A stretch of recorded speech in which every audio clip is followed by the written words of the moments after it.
ಆತ್ಮೀಯ ವಿದ್ಯಾರ್ಥಿಗಳೇ, ಇಂದು ಪಾಠ ಪ್ರಾರಂಭಿಸೋದಕ್ಕಿಂತ ಮುಂಚೆ ಹಾಗಾದ್ರೆ ನಾವು ಒಂದು ಚಿತ್ರವನ್ನು ತೋರಿಸ್ತೇವೆ. ಓಕೆ, ನೋಡಿ ಈ ಚಿತ್ರವನ್ನ ಸೂಕ್ಷ್ಮವಾಗಿ ನೋಡಿ. ಇದ್ರ ಬಗ್ಗೆ ನಿಮಗೆ ಪ್ರಶ್ನೆಗಳು ಕೇಳ್ತೇನೆ, ಹಾಗಾದ್ರೆ ಹೇಳಬೇಕು. ಮಂಗನಿಂದ ಮಾನವ ಎನ್ನುವಂತ ರೀತಿಯ ಒಂದು ಮಾನವನ ಹ್ಯೂಮನ್ ಡೆವಲಪ್ಮೆಂಟ್ ವಿಕಾಸ ಆಗಿರ್ತಕ್ಕಂಥದ್ರ ಚಿತ್ರಣವನ್ನ ನಾವಿಲ್ಲಿ ನೋಡ್ತಾ ಇರೋದು, ಹೌದಲ್ವಾ? ಹೇಗಿದ್ದಂತಹ ಒಂದು ಪ್ರಭೇದ ಯಾವ ರೀತಿಯಾಗಿ ಬದಲಾವಣೆ ಆಗಿರುವಂಥದ್ದು ಹೋಮೋಸೆಪಿಯನ್ಸ್ ಅಂತ ಹೇಳಿ ಕರೀತಕ್ಕಂತಹ ಒಂದು ಪ್ರಭೇದ. ನಾವು ಈ ಮಂಗನಿಂದ ಅಂತ ಕರೆದ್ರು, ಹಾಗಾದ್ರೆ ನಾವು ಯಾವ ಮಂಗ ಅಥವಾ ಏನ್ ಗೋರಿಲ್ಲಾ, ಚಿಂಪಾಂಜಿ ಎನ್ನುವಂತ ರೀತಿಯಲ್ಲೆಲ್ಲ ವಿವಿಧ ಪ್ರಭೇದಗಳಿದಾವೋ ಅದರಲ್ಲಿ ನಾವು ಇವತ್ತಿನ ದಿನ ಏನೀಗ ಗೋಚರ ಆಗ್ತಾ ಇದೀವೋ ಆಗಿರುವಂತ ಒಂದು ಪ್ರಭೇದವನ್ನು ಕರೆಯೋದು ಹೋಮೋಸೆಪಿಯನ್ಸ್ ಅಂತ ಹೇಳಿ ಕರೀತಾ ಹೋಗ್ತೀವಿ, ಹೌದಿಲ್ಲ? ಹಾಗಾದ್ರೆ ಮಂಗನಿಂದ ಮಾನವ ಅಂದ ತಕ್ಷಣನೇ ಇವತ್ತಾಗ ಮಂಗಗಳಿಲ್ವಾ? ಇದಾವಲ್ಲ. ಹಾಗಾದ್ರೆ ಅವ್ಯಾಕೆ ಮನುಷ್ಯ ಪೂರ್ಣ ಪ್ರಮಾಣದ ಬದಲಾವಣೆ ಆಗ್ಬೇಕಿತ್ತಲ್ಲ, ಹಂಗಾರೆ ಮಂಗಗಳೇ ಇರಬಾರ್ದಿತ್ತಲ್ವಾ? ಈಗ ಮಂಗಗಳಿದಾವೆ, ಚಿಂಪಾಂಜಿ ಇದೆ, ಗೋರಿಲ್ಲಾಗಳಿದಾವೆ ಅಂದ್ರೆ ಅರ್ಥಾತ್ ನಮ್ದು ಅದ್ರ ತರ ಇರುವಂತದ್ದು ಒಂದು ಪ್ರಭೇದ, ನಾವು ಅವುಗಳ ತರ ಇರುವಂತ ಒಂದು ಪ್ರಭೇದ. ಆ ಪ್ರಭೇದ ಇಲ್ಲಿಗೆ 50 ಲಕ್ಷದಿಂದ 80 ಲಕ್ಷ ವರ್ಷಗಳ ಹಿಂದಿನ ಅವಧಿಯಲ್ಲಿ ಇದ್ದಂತ ಒಂದು ಪ್ರಭೇದ. ನಾವು ಅವಾಗ ಹೇಗಿದ್ವಿ ಅಂದ್ರೆ ಈ ರೀತಿಯಲ್ಲಿ ಇದ್ದಂತ ಒಂದು ಪ್ರಭೇದ. ಅಲ್ಲಿಂದ ಸಾಕಷ್ಟು ವರ್ಷಗಳ ನಂತರದಲ್ಲಿ, ಸಾವಿರಾರು ಲಕ್ಷಾಂತರ ವರ್ಷಗಳ ಅವಧಿಯಲ್ಲಿ ನಾವು ಬೆಳವಣಿಗೆ ಆಗ್ತಾ ಬಂದು ವಿಕಾಸ ಆಗ್ತಾ ಬಂದು, ಹಾಗೆ ನಮ್ಮ ದೈಹಿಕ ಬದಲಾವಣೆಗಳು ಆಗಿಲ್ಲ. ನೋಡಿ ಹೇಗೆ ಬದಲಾವಣೆ ಆಗಿಲ್ಲ, ಸರಿನಾ? ಬೆಂಡಾಗಿ ನಡೀತಾ ಇರುವಂತದ್ದು, ಹಾಗೆ ಮೈ ತುಂಬ ಕೂದಲು ಇರುವಂತದ್ದಿತ್ತು, ಗದ್ದ ಚೂಪಾದಂತ ರೀತಿಯಲ್ಲಿ ಹೇಗೆ ಪ್ರಾಣಿಗಳಿದಾವೋ ಆ ರೀತಿಯಲ್ಲಿ ಇರುವಂತದ್ದು, ಅದು ಬದಲಾವಣೆ ಆಗ್ತಾ ಆಗ್ತಾ ಬಂದು ನೇರ ನಿಲುವಿನ ಮೂಲಕವಾಗಿ ನಿಂತ್ಕೊಳ್ಳೋವರೆಗೂ ಕೂಡ ಬಂದಿರುವಂತದ್ದು, ಗೊತ್ತಾ? ಹಾಗಾದ್ರೆ ಇಂಥ ಒಂದು ನಮ್ಮ ಮಾನವನಾಗಿ ಸೃಷ್ಟಿಯಾಗೋದಕ್ಕೆ, ಮನುಷ್ಯನಾಗಿ ಸೃಷ್ಟಿಯಾಗೋದಕ್ಕೆ ಸಾಕಷ್ಟು ಕಾಲಾವಧಿ ತೆಗೆದುಕೊಂಡೇ ಬಂದಿರುವಂತದ್ದಾಗಿದೆ. ಭೂಮಿ ಮೇಲೆ ತಕ್ಷಣಕ್ಕೆ ಮನುಷ್ಯ ಬರಲಿಲ್ಲ. ಇದಕ್ಕಿಂತಲೂ ಮನುಷ್ಯ ಉಗಮ ಆಗೋದಕ್ಕಿಂತಲೂ ಮುಂಚೆ ಅನೇಕ ಪ್ರಾಣಿ ಪ್ರಭೇದಗಳು ಉಗಮ ಆಗಿ ಬಂದಿದಾವೆ. ತಿಮಿಂಗಿಲಗಳೇ ಇರುವಂತ ಯುಗ ಇದೆ, ಆಮೇಲೆ ಹಲ್ಲಿಗಳಿರುವಂತ ಯುಗನೇ ಬಂದಿದೆ, ಅದಾದ್ಮೇಲೆ ಡೈನೋಸರ್ಗಳಿರುವಂತ ಯುಗಗಳನ್ನೇ ನೋಡ್ತಾ ಹೋಗ್ತೀವಿ. ಆ ನಂತರದಲ್ಲಿ ಮೊಸಳೆಗಳಿರುವಂತ ಯುಗವನ್ನು ಅದರೊಳಗೆ ನೋಡ್ತಾ ಹೋಗ್ತೀವಿ. ಆ ನಂತರದಲ್ಲಿ ಬಂದಿರುವಂತ ಯುಗದಲ್ಲಿ ನಾವು ಆ ಇತರೆ ಪ್ರಾಣಿ ಪ್ರಭೇದಗಳು ಇವತ್ತು ಇರುವಂತದ್ದಾಗಿದೆ ಅಂತ ಹೇಳ್ತಾ ಹೋಗ್ತೀವಿ. ಹಾಗಾದ್ರೆ ಮನುಷ್ಯ ಎನ್ನುವಂಥದ್ದು ಹೇಗೆ ಉಗಮ ಆಗಿ ವಿಕಾಸ ಹೊಂದದ ಅಂತ ಹೇಳಿ ಇದ್ರ ಮೂಲಕ ತಿಳ್ಕೊಳ್ತಾ ಹೋಗ್ಬೋದು, ಅಲ್ವಾ? ಹಾಗಾದ್ರೆ ಇವತ್ತು ನಾವು ಈ ರೂಪದಲ್ಲಿರುವಂತಹವನು ಈ ರೂಪಕ್ಕೆ ತಾಳಿ ನಾವು ಬದುಕ್ತಾ ಇದ್ದೀವಿ ಅಂತ ಹೇಳಿದ್ರೆ ಇದಕ್ಕೆ ಕಾರಣ ಯಾವುದು? ಕಾರಣ ಯಾವುದು? ಮನುಷ್ಯರು ನಾವು ಹೋಗ್ಬಿಟ್ಟಿಲ್ಲ ಕಾಡಲ್ಲೇ ಇದ್ದಿದ್ರೆ ಕಾಡು ಪ್ರಾಣಿಗಳ ತರನೇ ಇರ್ತಾರೆ, ಗೊತ್ತಾ? ಅದು ಎಲ್ಲಿ ಬದುಕ್ತಾ ಇರೋದು ನಾವೀಗ? ಸಮಾಜದಲ್ಲಿ ಬದುಕ್ತಾ ಇರುವಂತದ್ದು ನಾವು. ಆಗ ಸಮಾಜ ಇರೋದ್ರಿಂದ ಇವತ್ತು ನಾವು ಏನಾಗಿದ್ದೀವಿ? ಮಾನವ ಮನುಷ್ಯರಾಗಿ ಇರೋದಕ್ಕೆ ಅವಕಾಶ ಆಗಿರುವಂತದ್ದು. ಸಮಾಜದಿಂದ ಹೊರತಾಗಿದ್ರೆ ನಾವು ಕೇವಲ ಒಂದು ಪ್ರಾಣಿಗಳಾಗಿರ್ತಾ ಇದ್ವಿ ಅಷ್ಟೇ. ಸಮಾಜ ಪ್ರಕೃತಿಯಲ್ಲಿ ಪರಿಸರದಲ್ಲಿ ನೋಡ್ತಾ ಹೋದಾಗ ಎಷ್ಟೋ ಪ್ರಾಣಿಗಳು ಕಂಡು ಬರ್ತಾ ಹೋಗ್ತಾವ, ಆ ರೀತಿಯ ಒಂದು ಪ್ರಾಣಿಯಾಗಿರ್ತಾರೆ. ಆದ್ರೆ ನಾವು ನಮ್ಮ ರೀತಿಯಲ್ಲಿರುವಂತಹ ಮನುಷ್ಯರ ಜೊತೆಗೇನೆ ಸಮಾಜದಲ್ಲಿ ಬದುಕ್ತಾ ಇರೋದ್ರಿಂದ ನಾವು ಕೂಡ ಮನುಷ್ಯ ಮಾನವನಾಗಿ ಬದುಕೋದಿಕ್ಕೆ ಅವಕಾಶ ಇದೆ. ಹಾಗಾದ್ರೆ ಮಾನವ ಮತ್ತು ಸಮಾಜ ಎನ್ನುವಂತ ಅಧ್ಯಾಯದಲ್ಲಿ ನಾವು ಮಾನವನ ಸಾಮಾಜಿಕ ವರ್ತನೆಗಳೇ ಹೇಗಿರ್ತಾವೆ, ಮಾನವನ ಸಾಮಾಜಿಕ ಜೀವನ ಹೇಗಿರುತ್ತೆ, ಈ ಮಾನವನ ಸಾಮಾಜಿಕ ಜೀವನಕ್ಕೆ ಸಹಕಾರಿಯಾಗಿರುವಂತದ್ದು ಯಾವುದು, ಹೇಗೆಲ್ಲ ನಮ್ಮ ಮಾನವಿಕ ಚಟುವಟಿಕೆಗಳನ್ನ ನಾವು ಕಲ್ತ್ಕೊಳ್ತಾ ಹೋದ್ವಿ, ಇದನ್ನ ಕುರಿತು ಅಧ್ಯಯನ ಮಾಡುವಂತ ವಿಷಯ ಏನಾದ್ರೂ ಇದೆಯಾ? ಅದರ ಅಧ್ಯಯನ ವಿಷಯವನ್ನ ಏನಂತ ಕರೀತೇವೆ, ಏನಾದ್ರು ಚಿಂತನೆಗಳು ಅಂತೇಳಿ ನಾವು ಇಂದಿನ ತರಗತಿಯಲ್ಲಿ ನೋಡ್ತಾ ಹೋಗೋಣ. ಹಾಗಾದ್ರೆ ಮೊದಲನೇದಾಗಿ ನಾವು ನೋಡ್ತಾ ಹೋಗೋದಾದ್ರೆ ಮಾನವ ಮತ್ತು ಸಮಾಜ.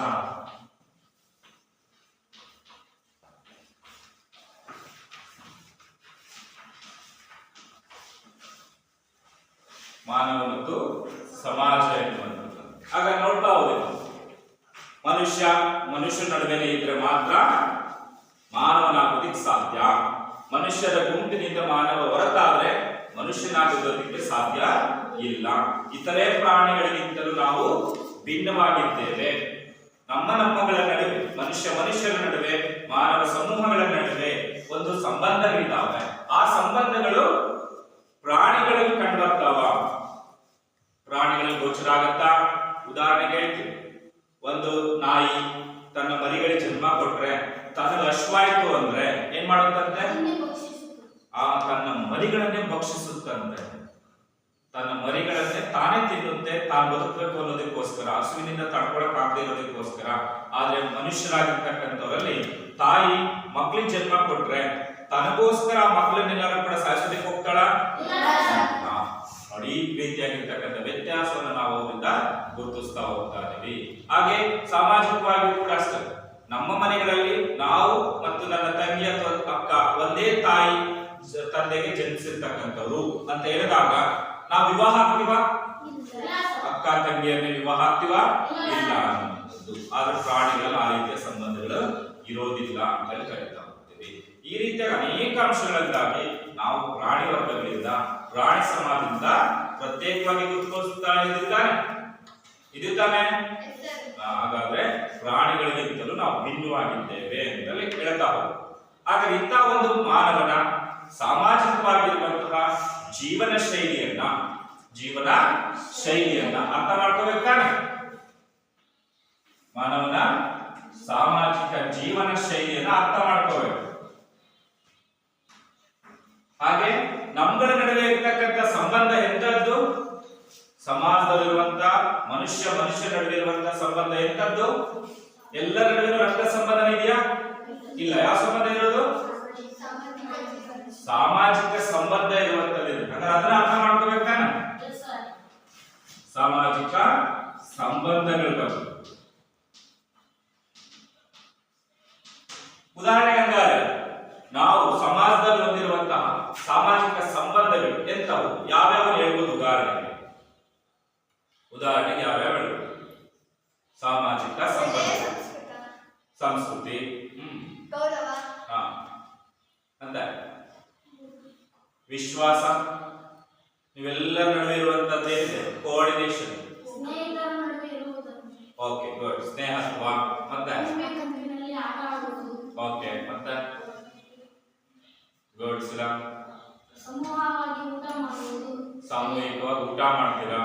ಅಲ್ಲಿ ಮೇಲು ಕೀಳು ಭಾವನೆ ಇಲ್ಲದಂಗೆ ಹೊಂದಾಣಿಕೆ ಎನ್ನುವಂಥದ್ದು ಸಹಕಾರದ ಮೂಲಕ ನೀವು ಕುತ್ಕೊಂಡು ಊಟ ಮಾಡ್ತೀರಲ್ವಾ? ನಿಮಗೆ ಯೂನಿಫಾರ್ಮ್ ಇದಾವಲ್ವಾ? ಅದರದ್ದೇನರ್ಥ? ಅದರ ಅರ್ಥ ಏನು? ಸಮವಸ್ತ್ರವನ್ನು ಯಾಕೆ ಮಾಡಿರೋದು? ಎಲ್ಲರೂ ಒಂದೇ ಅನ್ನುವಂಥ ಮನೋಭಾವ ಮಗಲಿ ಅಂತ ಗೊತ್ತಾಗ ಗೊಳಿಸಿರ. ಈ ರೀತಿಯಾಗಿರುವಂತಹ ಸಾಮಾಜಿಕ ಸಂಬಂಧಗಳ ಪ್ರೀತಿ, ವಿಶ್ವಾಸ, ಸಹನೆ, ಸಹಬಾಳ್ವೆ, ಸಹಕಾರ, ಹೊಂದಾಣಿಕೆ, ಸಹಜೀವನ ಇವೆಲ್ಲವೂ ಕೂಡ ಇದಾವೆ. ಹಂಗಾರೆ ಇವುಗಳ ಬಗ್ಗೆ ಅಧ್ಯಯನ ಮಾಡ್ಬೇಕಾದ್ರೆ ಅಧ್ಯಯನ ಮಾಡಬೇಕಾಗಿದೆ. ಹಾಗೆ ಸಾಮಾಜಿಕ ವರ್ತನೆಗಳು.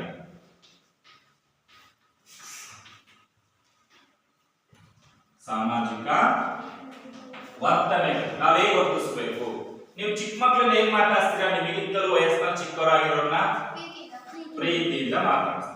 ನಿಮಗಿಂತ ವಯಸ್ಸಲ್ಲಿ ದೊಡ್ಡದಾಗಿರ್ತಕ್ಕಂಥ ಅಕ್ಕ ಅಣ್ಣದನ್ನ ಹೇಗೆ ಮಾತಾಡ್ತೀರಾ? ಗೌರವದಿಂದ ಮಾತಾಡ್ತೀರಾ. ಅದೇ ನಿಮಗಿಂತಲೂ ಇನ್ನೂ ವಯಸ್ಸಲ್ಲಿ ದೊಡ್ಡವರಾಗಿರ್ತಕ್ಕಂಥ ನಿಮ್ಮ ತಂದೆ ತಾಯಿಗಳ ವಯೋಮಾನದಲ್ಲಿ ಸಿಕ್ಕಾಗ ಅವರು ಇನ್ನೂ ಕೂಡ ಅತಿ ಹೆಚ್ಚು ಗೌರವದಿಂದ, ನಡೆನುಡಿಯಿಂದ ತಲೆವಾಗಿ ನಾವು ನಡೀತಕ್ಕಂಥ ಕ್ರಮವನ್ನು ನಾವು ರೂಢಿಸ್ಕೋಬೇಕು ಅಂತೇಳಿ ಎಲ್ಲರೂ ಹೇಳ್ತಾರೆ. ಹೌದಾ? ಹಾಗೆ ಅಜ್ಜಿಯರ ವಯಸ್ಸಿನಲ್ಲಿ ಇರ್ತಕ್ಕಂಥವ್ರ ಜೊತೆ ಮಾತಾಡ್ಬೇಕಾದ್ರೆ ಪೂರ್ಣ ಪ್ರಮಾಣದ ಗೌರವವನ್ನು ಕೊಟ್ಬಿಟ್ಟು ವಿಶ್ವಾಸ ತೆಗೆದುಕೊಂಡು, ಹೌದಾ, ನಲ್ಮೆಯಿಂದ ಅವ್ರ ಜೊತೆ ಹೊಂದಾಣಿಕೆ ಮಾಡ್ಕೊಂಡೆ ಮಾತಾಡ್ಸ್ತಾ ಹೋಗ್ತೀವಿ ಖುಷಿ ಖುಷಿ. ಹೌದಲ್ಲ? ಇವುಗಳನ್ನೆಲ್ಲರೂ ಕೂಡ ಕರಿತೇವೆ ಸಾಮಾಜಿಕ ವರ್ತನೆಗಳು. ನೀವು ದಾರಿಯಲ್ಲಿ ಹೋಗ್ಬೇಕಾದ್ರೆ ಎಲ್ಲರೂ ಬೀದಿಲಿ ಒಂದು ನಾಯಿ ಮಲಗಿರುತ್ತೆ ಅಂತ ಹೇಳಿದಾಗ ಏನ್ ಮಾಡ್ತೀರಾ? ಮನುಷ್ಯನಾಗಿ ಸೈಡ್ ಇಂದ ಹೋಗ್ಬೇಕು. ಅದು ಮನುಷ್ಯತ್ವ ಅಂತ ಕರೀತಾರೆ. ಅದೇ ನೀವೇನಾದ್ರೂ ಕೂಡ ಅದಕ್ಕೆ ಕಲ್ ತಗೊಂಡು ಹೊಡಿಯೋದು ಅಥವಾ ಹೋಗಿ ತೊಳಿದ್ರೆ ಅದು ನಮ್ಮ ಮನುಷ್ಯ ವರ್ತನೆ ಅಲ್ಲ. ಹೌದಾ? ಅಂತ ವಿಚಾರಗಳೆಲ್ಲವೂ ಕೂಡ ಬರ್ತವೆ ಸಾಮಾಜಿಕ ವರ್ತನೆಗಳು. ನಾವೊಂದು ಧರ್ಮವನ್ನು ಅವಲಂಬಿಸಿಕೊಂಡಿದ್ದೀವಿ, ವಿಭೂತಿ ಧರಿಸ್ತೇವೆ. ನಾವು ಇನ್ನೊಂದು ಧರ್ಮವನ್ನು ಅವಲಂಬಿಸಿಕೊಂಡಿದ್ದೀವಿ, ಟೋಪಿಯನ್ನು ಧರಿಸ್ತೇವೆ. ನಾವು ಇನ್ನೊಂದು ಧರ್ಮವನ್ನು ಅವಲಂಬಿಸಿಕೊಂಡಿದ್ದೀವಿ, ಚರ್ಚಿಗೆ ಹೋಗ್ತೇವೆ. ಈ ರೀತಿಯಾಗಿ ಅವ್ರದ್ದೇ ಆಗಿರ್ತಕ್ಕಂಥ ರೀತಿಯಲ್ಲಿ ಅನುಸರಿಸ್ತಾ ಹೋಗ್ತಾರೆ. ಅವುಗಳನ್ನ ವಿರೋಧಿಸ್ಬೇಕಾ ಒಪ್ಕೋಬೇಕಾ? ಒಪ್ಕೋಬೇಕು. ನಾವ್ ಹೇಗೋ ಅವ್ರಗಳದ್ದು ಕೂಡ ಹಾಗೆ ಇರುತ್ತೆ ಅಂತ ಹೇಳಿ ನಾವು ಅವೆಲ್ಲವನ್ನು ಕೂಡ ಅಧ್ಯಯನ ಮಾಡಬೇಕು. ಹಂಗಾರೆ ಈ ರೀತಿಯಲ್ಲಿ ಮಾನವನ ಇಂಥ ಎಲ್ಲ ಅಂಶಗಳನ್ನು ಕೂಡ ಅಧ್ಯಯನ ಮಾಡೋದಕ್ಕೆ, ಸಮಾಜದ ಸೃಷ್ಟಿಯಾಗುವಂತ ಅನೇಕ ಪ್ರಶ್ನೆಗಳಿಗೆ ಉತ್ತರಗಳನ್ನು ಹುಡುಕೋದಕ್ಕೋಸ್ಕರವಾಗಿನೇ ನಮಗೊಂದು ಅಧ್ಯಯನ ಶಾಸ್ತ್ರವಿದೆ. ಆ ಅಧ್ಯಯನ ಶಾಸ್ತ್ರ ಯಾವಪ್ಪ ಅಂದ್ರೆ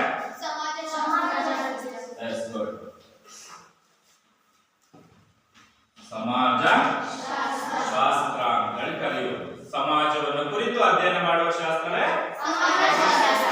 ಸಮಾಜ ಅಂದ ತಕ್ಷಣ ನಾವು ಬೆಲ್ಟ್ ಮಾಡಿ ತೋರಿಸ್ತೀವಿ. ಸಮಾಜ ಎಲ್ಲಿದೆ ತೋರಿಸ್ರಿ ಅಂತ ತಕ್ಷಣ ಯಾವ್ದನ್ನ ತೋರಿಸ್ತೀರಾ? ಮನುಷ್ಯನೇ ತೋರಿಸ್ಬೇಕು. ಮತ್ತು ಸಮಾಜವನ್ನ ಮನುಷ್ಯನ ಹೊರತಾಗಿ ನೋಡಕ್ ಸಾಧ್ಯನೇ ಇಲ್ಲ, ಹೌದಾ? ಸಮಾಜದ ಹೊರತಾಗಿ ಮನುಷ್ಯನನ್ನು ನೋಡಕ್ ಸಾಧ್ಯ ಇಲ್ಲ. ಹಾಗೆ ಮನುಷ್ಯನ ಸಮಾಜದ ಹೊರತಾಗಿ ನೋಡಕ್ ಸಾಧ್ಯ ಇಲ್ಲ. ಸಮಾಜದಿಂದ ಹೊರಗೆ ತೆಗೆದ್ರೆ ಮನುಷ್ಯನು ಸತ್ತ ಹೋಗ್ತಾನೆ. ಮನುಷ್ಯನ ಸಮಾಜದ ಬೇರ್ಪಡಿಸಿ ಸಮಾಜನು ಇರೋದು ಕಾಣದೇ ಇಲ್ಲ. ಏನು ತೋರಿಸ್ತೀರಾ? ಮನೆ ಬಂದು ತೋರಿಸ್ಬೇಕಷ್ಟೇ. ಇದೇ ನೋಡ್ರಿ ಕಂದಗಲ್ಲು ಅಂತ ಅದ್ರ ತೋರಿಸ್ಬೇಕಾಗಿರೋದು ಮನುಷ್ಯನೇ ತೋರಿಸ್ಬೇಕು ಬಂದು ಕೂಡ, ಗೊತ್ತಾನೆ? ಹಾಗಾಗಿ ಸಮಾಜ ಅಂತ ಹೇಳಿ ಕರಿತಾ ಹೋದಾಗ ಸಮಾಜಶಾಸ್ತ್ರ ಎನ್ನುವಂತ ಅಧ್ಯಯನ ವಿಷಯ ಇರುವಂತದ್ದಾಗಿ ನೋಡ್ತೀವಿ. ಹಾಗಾದ್ರೆ ಈ ಒಂದು ಅಧ್ಯಯನ ವಿಷಯವನ್ನ ಹುಟ್ಟು ಹಾಕಿದವ್ರು ಯಾರು ಮೊದಲು ಪರಿಚಯ ಮಾಡ್ದವ್ರು ಅಂತ ಹೇಳಿದ್ರೆ ನೋಡಿ, ಇದೇ ವ್ಯಕ್ತಿಗೆ ಹುಟ್ಟು ಹಾಕೋದು. ಸಮಾಜಶಾಸ್ತ್ರ ಎನ್ನುವಂತ ಅಧ್ಯಯನ ವಿಷಯವನ್ನ ಮೊಟ್ಟ ಮೊದಲ ಪರಿಚಯ ಮಾಡಿಕೊಟ್ಟಿರುವಂತವ್ರು ಇವರೇ. ಓಕೆನಾ? ಇದೇ ವ್ಯಕ್ತಿನೇ ನಾವು ನೋಡ್ತಾ ಹೋಗ್ತೀವಿ. ಯಾರು ಸರ್ ಇವರು? ಆಗಸ್ಟ್ ಕಾಮ್ಟೆ.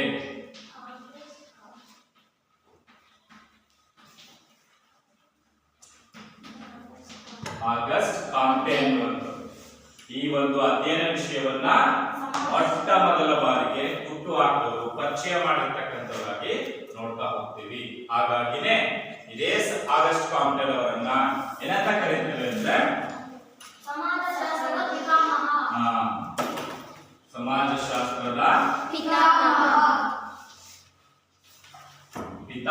ಅಂತ ಹೇಳಿ ಕರೀತಾರೆ. ಹುಟ್ಟು ಹಾಕಿರುವಂತ ಕಾರಣದಿಂದ ತಕ್ಷಣ ಗೊತ್ತಾಯ್ತು. ಆದರೆ ಸಮಾಜಶಾಸ್ತ್ರ ಪಿತಾಮಹ ಅಂತ ಹೇಳಿ ಕರೆಯುವುದೇ ಆಗಸ್ಟ್ ಕಾಮ್ಟೆ ಎನ್ನುವಂಥದ್ದು. ಹಾಗಾದ್ರೆ ಇವರು ಸಮಾಜಶಾಸ್ತ್ರ ಅನ್ನುವುದಕ್ಕೆ ಒಂದು ತನ್ನದೇ ಆದ ವ್ಯಾಖ್ಯಾನವನ್ನು ಕೊಟ್ಟಿದ್ದಾರೆ. ಏನಂತ ಹೇಳಿ ಕರೀತೇವಪ್ಪ ಅವ್ರ ವ್ಯಾಖ್ಯಾನ ಅಂತ ಹೇಳಿದ್ರೆ, ಸಾಮಾಜಿಕ ಕ್ರಮಗಳು ಬರ್ಕೋಬೇಕು ಮತ್ತು ಸಾಮಾಜಿಕ ಪ್ರಗತಿ.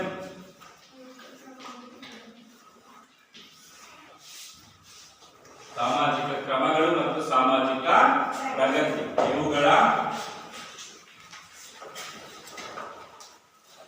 ಸಂಬಂಧಿಸಿದ ವಿಷಯಗಳನ್ನು ಕುರಿತು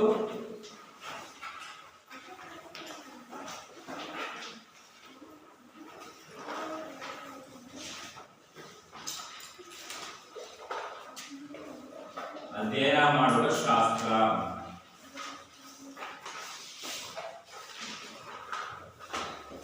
ಸಾಮಾಜಿಕ ಕ್ರಮಗಳು ಮತ್ತು ಸಾಮಾಜಿಕ ಪ್ರಗತಿ ಇವುಗಳಿಗೆ ಸಂಬಂಧಿಸಿದಂತಹ ವಿಷಯಗಳನ್ನು ಕುರಿತು ಅಧ್ಯಯನ ಮಾಡುವಂತಹ ಶಾಸ್ತ್ರವೇ ಸಮಾಜಶಾಸ್ತ್ರ ಅಂತ ಹೇಳಿ ಕರೆದಿದ್ದಾರೆ.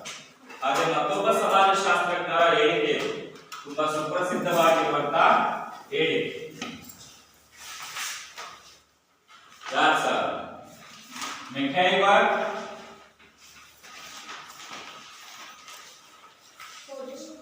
ಮತ್ತು ಪೇಜ್ ಎನ್ನುವಂತ ತುಂಬಾ ಉತ್ತಮವಾದಂತಹ ಹಾಗೆ ಸಾಮಾನ್ಯವಾಗಿರುವಂತಹ ಒಂದು ಹೇಳಿಕೆ ಆಗಿರುವುದು ಏನು?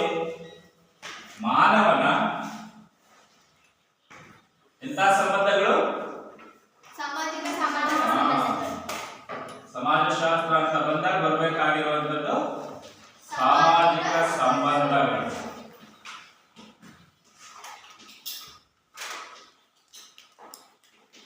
ಸಾಮಾಜಿಕ ಸಂಬಂಧಗಳನ್ನು ಕುರಿತ ವಿಜ್ಞಾನವೇ ಸಮಾಜಶಾಸ್ತ್ರ ಅಂತ ಕರೆದಿದೆ.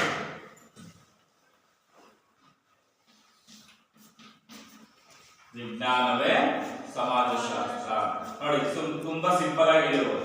ಮಾನವನ ಸಾಮಾಜಿಕ ಸಂಬಂಧಗಳ ಕುರಿತು ಅಧ್ಯಯನ ಮಾಡುವ ಶಾಸ್ತ್ರವೇ ಸಮಾಜಶಾಸ್ತ್ರ ಎನ್ನುತ್ತೇವೆ ಎನ್ನುವುದು ಸರ್ವೇ ಸಾಮಾನ್ಯವಾಗಿರುವಂತಹ ಒಂದು ವ್ಯಾಖ್ಯೆಯಾಗಿ ಅರ್ಥಪೂರ್ಣವಾಗಿರುವಂತದ್ದಾಗಿ ನಾವು ತಿಳಿತಾ ಹೋಗ್ತೀವಿ.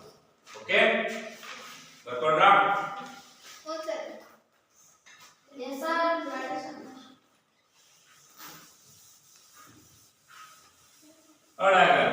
ಇಂಥ ಒಂದು ಸಮಾಜಶಾಸ್ತ್ರ ಎನ್ನುವಂಥದ್ದು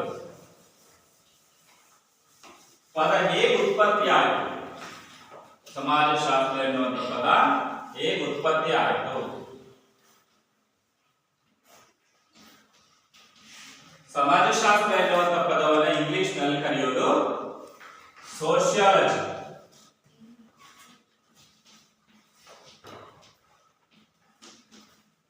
ಸೋಶಿಯಾಲಜಿ ಎನ್ನುವಂತ ರೀತಿ ಕರೀತಾರೆ. ಈ ಸೋಶಿಯಾಲಜಿ ಎನ್ನುವಂತ ಇಂಗ್ಲಿಶಿನ ಪದ ಬಂದಿರುವಂತದ್ದು ಎರಡು ಪದಗಳಿಂದ ಬಂದಿರುವಂತದ್ದು. ಯಾವುವು? ಒಂದು ಲ್ಯಾಟಿನ್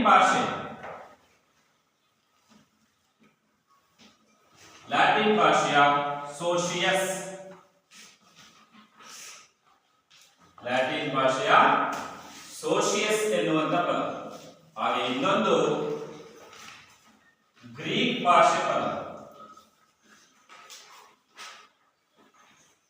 ಗ್ರೀಕ್ ಭಾಷೆಯ ಅಧ್ಯಯನ ಎನ್ನುವಂತಹ ಅರ್ಥವನ್ನು ಒಳಗೊಂಡಿರುವಂತಹ ಲೋಗೋಸ್. ಯಾವುದು? ಲೋಗೋಸ್ ಎನ್ನುವಂತ ಪದ. ಓಕೆನಾ? ಹಾಗಾದ್ರೆ ಸೋಶಿಯಾಲಜಿ ಎನ್ನುವಂತ ಪದ ಬಂದಿರುವಂತದ್ದು ಯಾವ ಭಾಷೆ? ಲ್ಯಾಟಿನ್ ಭಾಷೆಯ ಹಾಗೆ ಲೋಗೋಸ್ ಎನ್ನುವಂತ ಎರಡು ಪದಗಳಿಂದ ಬಂದಿರುವಂತದ್ದು. ಅದರ ಕನ್ನಡದ ಅರ್ಥ ಸಮಾಜಶಾಸ್ತ್ರ. ಹಾಗಾದ್ರೆ ಈ ಪದಗಳ ಅರ್ಥ ಏನಿದೆ ಸರ್ ಈ ಭಾಷೆಯಲ್ಲಿ ಅಂದ್ರೆ? ಸೋಶಿಯಸ್ ಅಂದ್ರೆ ಸಾಮಾಜಿಕ ಒಡನಾಟ.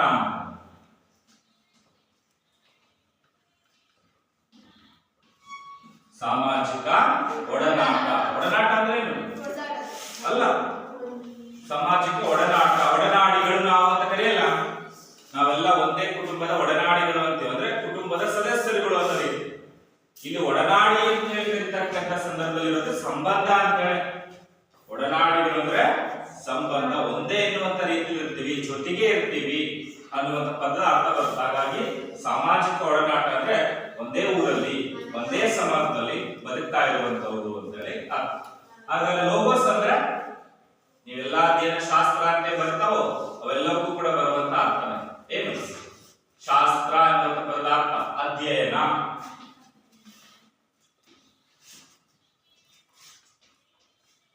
ಲೋಗೋಸ್ ಅಂದ್ರೆ ಹಾಗಾದ್ರೆ ಅಧ್ಯಯನ. ಹಾಗಾದ್ರೆ ಎರಡು ಪದಗಳ ಒಟ್ಟು ಅರ್ಥ ಸಾಮಾಜಿಕ ಒಡನಾಟದ ಅಧ್ಯಯನ ಅಂತ ಹೇಳಿ ಕರೀತಾವೆ.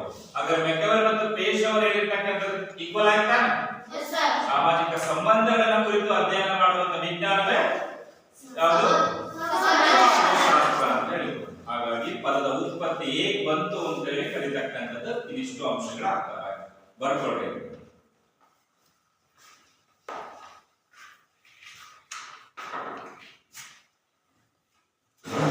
ಸಮಾಜಶಾಸ್ತ್ರ ಎನ್ನುವ ಪದದ ಉತ್ಪತ್ತಿ ಹೇಗಾಗಿದೆ ಅಂತ ಹೇಳಿ ಕರೀತಾರೆ. ಹಾಗಾಗಿ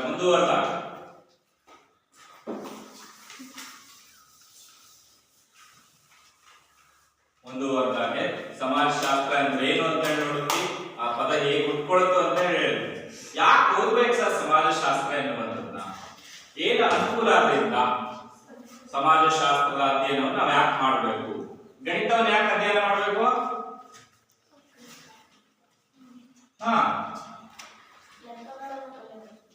ಓಕೆ, ಮತ್ತೆ ಕಲ್ತ್ರೆ ನಮಗೆ ದಿನದಲ್ಲಿ ಅನುಕೂಲ ಏನಾರು ಆಗುತ್ತಾ? ಏನ್ ಅನುಕೂಲ ಆಗ್ತವೆ? ಹಣಕಾಸಿನ ವ್ಯವಹಾರ ನಿರ್ವಹಿಸಬೇಕಾದ್ರೆ ಅನುಕೂಲ ಆಗುತ್ತೆ. ನಮ್ಮ ದೈನಂದಿನ ಜೀವನದಲ್ಲಿ ಏನಾದ್ರೂ ಕೂಡ ಅಳತೆ ಮಾಡಬೇಕು, ನನ್ನ ಜಮೀನು ಎಷ್ಟಿದೆ, ಮನೆ ಎಷ್ಟಿದೆ, ಜಾಗ ಎಷ್ಟಿರುವಂತದ್ದಿದೆ, ಅವಾಗ ಗಣಿತ ಬೇಕಾ? ಮತ್ತೆ ಹಾಗಾದ್ರೆ ಸಮಾಜಶಾಸ್ತ್ರ ಯಾಕೆ ಅಧ್ಯಯನ ಮಾಡಬೇಕು ಅಂದ್ರೆ ಸಮಾಜದ ಬಗ್ಗೆ ತಿಳ್ಕೊಳಕ್ತಾನ. ಸಮಾಜದ ಬಗ್ಗೆ ತಿಳ್ಕೊಬೇಕಂದ್ರೆ ಸಮಾಜದಲ್ಲಿ ಯಾರು? ನಾವುಗಳೇ, ಮನುಷ್ಯ ಹಂಗಾರೆ ನಮ್ಗಳ ಬಗ್ಗೆ ತಿಳ್ಕೋಬೇಕು ಅನ್ನೋದಾದ್ರೆ ಸಮಾಜಶಾಸ್ತ್ರ ಅಧ್ಯಯನ ಬೇಕೇ ಬೇಕಾಗುತ್ತೆ, ಹೌದಿಲ್ಲ?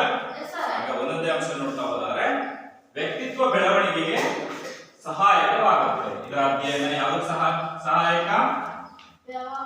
ವ್ಯಕ್ತಿತ್ವ ಬೆಳವಣಿಗೆ.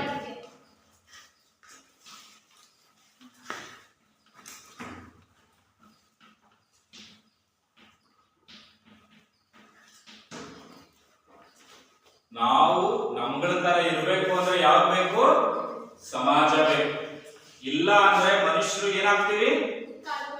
ಪ್ರಾಣಿಗಳ ತರ ಆಗ್ತೀವಿ. ಹಾಗಾದ್ರೆ ನಮ್ಮ ವ್ಯಕ್ತಿತ್ವ ಬೆಳವಣಿಗೆ ಆಗ್ಬೇಕು, ನಾವು ಮನುಷ್ಯರ ತರನೇ ಇರ್ಬೇಕು ಅಂದ್ರೆ ಯಾವ್ದು ಬೇಕು?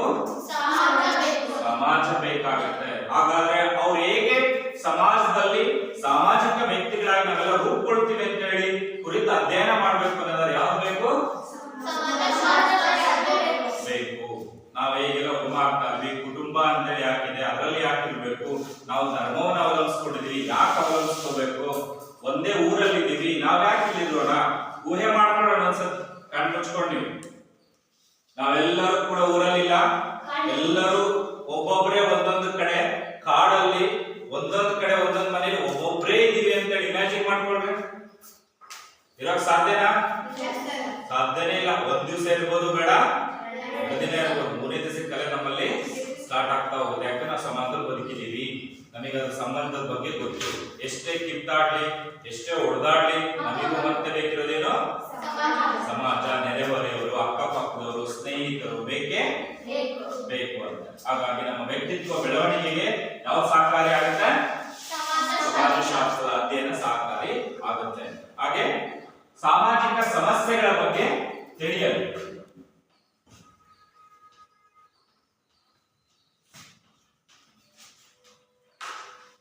ಸಾಮಾಜಿಕ ಸಮಸ್ಯೆಗಳ ಬಗ್ಗೆ ತಿಳಿಯೋದು.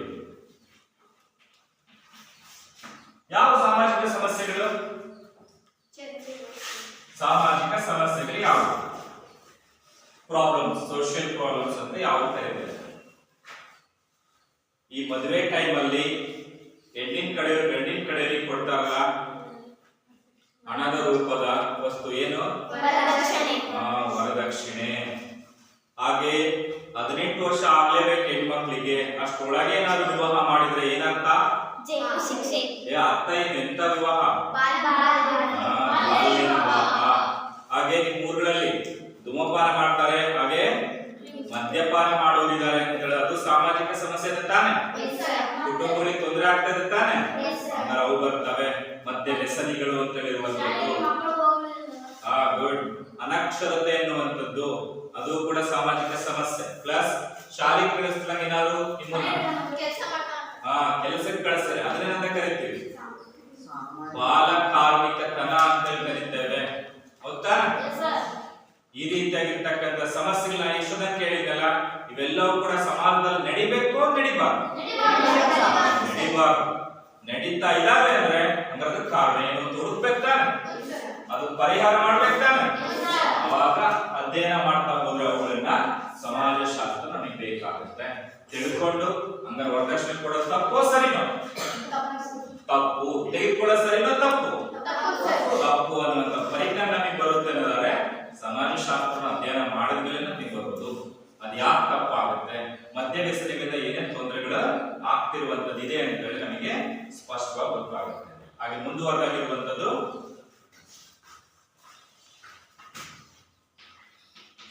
ಆಧುನಿಕ ಸನ್ನಿವೇಶಗಳು ಮತ್ತು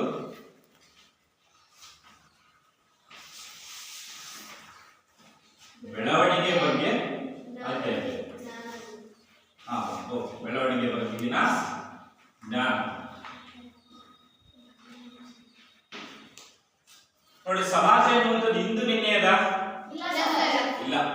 ಮನುಷ್ಯ ಒಬ್ಬೊಬ್ಬನೇ ಏಕಾಂಗಿಯಾಗಿ ಸುತ್ತರಿತಾ ಇಲ್ಲ, ಅಲೆಮಾರಿಯಾಗಿ. ಅದಾದ ನಂತರದಲ್ಲಿ ತನ್ನವರಿಗೆ ಒಂದು ಕಡೆ ನೆಲೆಸೋದಿಕ್ ಪ್ರಾರಂಭ ಮಾಡಿದ, ಗ್ರಾಮಗಳ ಸೃಷ್ಟಿಯಾದವು ಅಂತೇಳಿ ಕರಿತೀವೋ ಅಲ್ಲಿಂದಲೂ ಪ್ರಾರಂಭವಾಗಿದೆ ಸಮಾಜ. ಆದ್ರೆ ಅವಾಗ ಹೇಗಿದ್ದ, ಈಗ ಸಮಾಜ ಹೇಗಿದೆ? ಸಾಕಷ್ಟು ಬದಲಾವಣೆ ಆಗಿದೆ, ಸಾಕಷ್ಟು ಬದಲಾವಣೆಗಳಾಗಿರುವಂಥದ್ದು. ಅದು ಸಕಾರಾತ್ಮಕವೂ ಬದಲಾವಣೆ ಆಗಿದ್ದಾವೆ, ನಕಾರಾತ್ಮಕವಾಗಿಯೂ ಬದಲಾವಣೆ ಆಗಿದೆ. ಅಂದ್ರೆ ಒಳ್ಳೆ ರೀತಿಯೂ ಆಗಿದ್ದಾವೆ, ಆಗಿರುವಂತದ್ದು. ಮುಂಚಿನ ದಿನಮಾನಗಳಲ್ಲಿ ಕುಟುಂಬದಲ್ಲಿರುವಂತ ತಂದೆ ತಾಯಿಗಳ ಮಾತನ್ನ ಮಕ್ಕಳು ತೆಗೆದು ಹಾಕ್ತಾನೆ ಇರ್ಲಿಲ್ಲ. ಆದ್ರೆ ಈಗ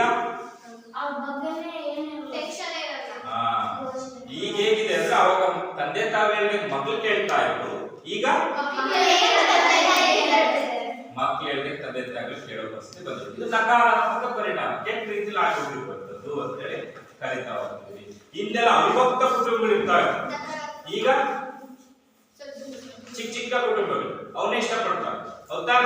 ನಾನು ನನ್ನ ಹೆಂಡತಿ ನನ್ನ ಮಕ್ಕಳು ಮಾತ್ರ ಇರುವಂತ ಕುಟುಂಬ ಇದ್ರೆ ಸಾಕಪ್ಪ, ಬಹಳಷ್ಟು ಜನಕ್ಕೆ ಕೆಲಸ ಜಾಸ್ತಿ ಆಗ್ತವೆ, ನಮ್ಮ ಪ್ರಶ್ನೆ ಮಾಡೋ ಸಂಖ್ಯೆ ಜಾಸ್ತಿ ಆಗುತ್ತೆ ಅಂತ ಕರೀತಾರೆ. ಹಾಗಾಗಿ ಅವನ್ನೆಲ್ಲ ಕುರಿತು ಅಧ್ಯಯನ ಮಾಡಬೇಕು ಅಂತ ಹೇಳಿ ಅಂದಾಗ ಬರುತ್ತೆ ಸಮಾಜಶಾಸ್ತ್ರದ ಅಧ್ಯಯನ ನಮಗೆ ಬೇಕೇ ಬೇಕಾಗುವಂಥದ್ದು ಅಂತ ಕರೀತಾವೆ. ಹಾಗೆ ನೆಕ್ಸ್ಟ್ ಮುಂದುವರೆದ ಹಿಂದುಳಿದ ಮತ್ತು ದುರ್ಬಲರ, ಹಿಂದುಳಿದ ಮತ್ತು ದುರ್ಬಲರ ಬಗ್ಗೆ ಹೇಳಿದ ಅಥವಾ ದುರ್ಬಲರ ಅಭಿವೃದ್ಧಿಯನ್ನು ಮಾಡಕ್ಕೋಸ್ಕರ. ಯಾರು ಸರ್ ಹಿಂದುಳಿದವರು ಮತ್ತು ದುರ್ಬಲರು? ಯಾರು ಕರಿತೀವಿ ಸಮಾಜದಲ್ಲಿ ದುರ್ಬಲರು, ಹಿಂದುಳಿದವರು ಅಂತ ಹೇಳಿ ಸಮಾಜದಲ್ಲಿ ಯಾರು ಕರೀತೇವೆ? ಒಂದು ರೀತಿಯಲ್ಲಿ ಒಂದ್ ಕಡೆ ಹಣಕಾಸಿನ ಆಧಾರದ ಮೇಲೆ ನೋಡ್ತಾ ಹೋದ್ರೆ ಬಡವರನ್ನ ದುರ್ಬಲರು, ಹಿಂದುಳಿದವರು ಅಂತ ಕರೀತೇವೆ. ಮತ್ತೆ ಜಾತಿಗಳ ಆಧಾರಿತವಾಗಿ ಇದಾವ, ಜಾತಿಗಳ ಆಧಾರಿತವಾಗಿ ಮೇಲ್ಜಾತಿ ಕೆಳಜಾತಿಗಳು ಎನ್ನುವಂತ ಪರಿಕಲ್ಪನೆ ಇದೆ. ಆ ಕೆಳಜಾತಿಗಳು ಅಂತ ಹೇಳಿ ಅವ್ನು ಗುರುತಿಸ್ತಾ ಇರುವ ಮುಂಚೆ ಅವನು ಕರೀತಾ ಹೋಗ್ತಾರೆ ಹಿಂದುಳಿದವರು, ದುರ್ಬಲರು ಅಂತ ಹೇಳಿ ಕರೀತಾ ಹೋಗ್ಬೋದು. ಪ್ಲಸ್ ಉದ್ಯೋಗ ಇರೋರು, ನಿರುದ್ಯೋಗಿಗಳು, ಉದ್ಯೋಗ ಇಲ್ಲದೆ ಇರೋರು ಅಂತ. ಹಾಗಾಗಿ ನಿರುದ್ಯೋಗಿಗಳು ದುರ್ಬಲರು, ಹಿಂದುಳಿದವರು ಆಗ್ತಾರೆ. ಪ್ಲಸ್ ಗಂಡು ಹೆಣ್ಣು ಅಂತ ಹೇಳಿ ತೆಗೆದುಕೊಂಡಾಗ ಸಮಾಜದಲ್ಲಿ ದುರ್ಬಲರು ಅಂತ ಹೇಳಿ ಕರೀತಾ ಇರೋದು ಯಾರನ್ನ? ಯಾರನ್ನ ಕರೀತಾರೆ? ಗಂಡು ಹೆಣ್ಣುಗಳಲ್ಲಿ ದುರ್ಬಲರು ಅಂತ ಹೇಳಿ ಕರೀತಾ ಇರೋದು ಯಾರನ್ನ ಕರೀತಾರೆ? ಹೆಣ್ಮಕ್ಳನ್ನೇ ಕರೀತಾ ಇರೋದು. ಹೌದಿಲ್ಲ? ಹೆಣ್ಮಕ್ಳು ದುರ್ಬಲರಿದ್ದಾರೆ, ಅವ್ರ ಅಭಿವೃದ್ಧಿ ಆಗ್ಬೇಕು, ಹೆಣ್ಮಕ್ಳು ಬೆಳವಣಿಗೆ ಆಗ್ಬೇಕು, ಅವ್ರ ಶಿಕ್ಷಣ ಪಡ್ಕೊಳಕ್ ಬರ್ಬೇಕು ಅಂತ ಕರೀತಾರ. ಹಾಗಾಗಿ ಹೆಣ್ಮಕ್ಳು ಹಿಂದುಳಿದಿದ್ದಾರೆ. ಹಾಗಾಗಿ ಈ ರೀತಿಯ ವಿಚಾರಗಳನ್ನ ಅಧ್ಯಯನ ಮಾಡಿ ಅವುಗಳ ಬೆಳವಣಿಗೆಗೆ ಅವಕಾಶ ಕೊಡಬೇಕು ಅಂತ ಹೇಳಿ ನಾವು ಪ್ರಯತ್ನ ಪಟ್ರೆ ಆಗ ನಮಗೆ ಸಹಕಾರಿ ಆಗುತ್ತೆ. ಯಾವುದು? ಸಮಾಜಶಾಸ್ತ್ರ. ಹಾಗೆ ಮತ್ತೆ ಹೇಳ್ಬೋದು ಯಾವ್ದು ಬೇಕು ಅಂತ ಹೇಳಿ. ಮಾನವನ ಯಾವ ವಿಚಾರಗಳನ್ನ ಅಧ್ಯಯನ ಮಾಡಬೇಕು ಅಂತ ಹೇಳಿದ್ದು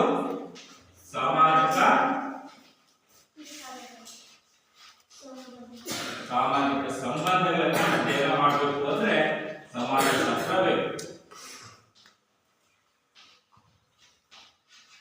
ಹೌದಾ? ಆ ರೀತಿಯಲ್ಲಿ ಇವಿಷ್ಟು ಕೂಡ ಸಮಾಜಶಾಸ್ತ್ರದ ಅಧ್ಯಯನದ ಮಹತ್ವ ಅಥವಾ ಪ್ರಾಮುಖ್ಯತೆ. ಯಾಕೆ ನಾವು ಸಮಾಜಶಾಸ್ತ್ರ ಓದಬೇಕು, ಸೋಶಿಯಾಲಜಿಯಿಂದ ಏನ್ ನಮಗೆ ಓದ್ಕೊಂಡು ಅನುಕೂಲ ಆಗತ್ತೆ ಅಂದ್ರೆ ಇವ್ಯಾವ ದೂರ ಇರಲ್ಲ, ನಮ್ಮ ಸುತ್ತಮುತ್ತ ಇರಲ್ಲ. ನಮ್ಮ ಸುತ್ತಮುತ್ತಲು ಇರುವಂತ ವಿಚಾರಗಳನ್ನು ತಿಳ್ಕೋಬೇಕಂದ್ರೆ ಏನ್ ಬೇಕು? ಸಮಾಜಶಾಸ್ತ್ರ ಬೇಕು ಅಂತ ಹೇಳಿ ಅದರ ಓಕೆನಾ? ಹಾಗೆ ಬರ್ಕೊಡ್ರಿ ಆ ಅಂಶಗಳೆಲ್ಲ.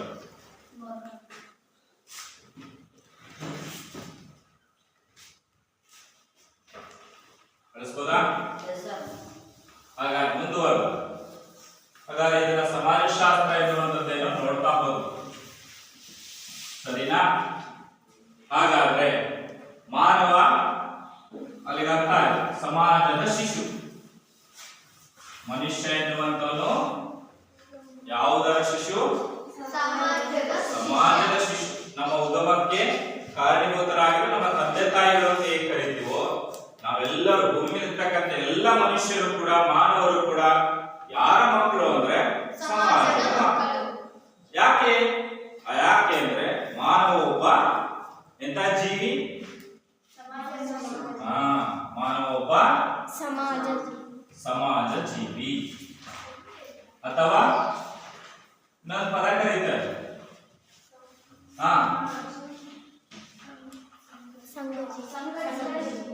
ಸಂಘಜೀವಿ ಅಂತ ಹೇಳಿ ಕರೀತಾರೆ. ಸಮಾಜದಲ್ಲಿ ಇರುವಂತಹ ಮಾನವ ಒಬ್ಬ ಸಂಘಜೀವಿ.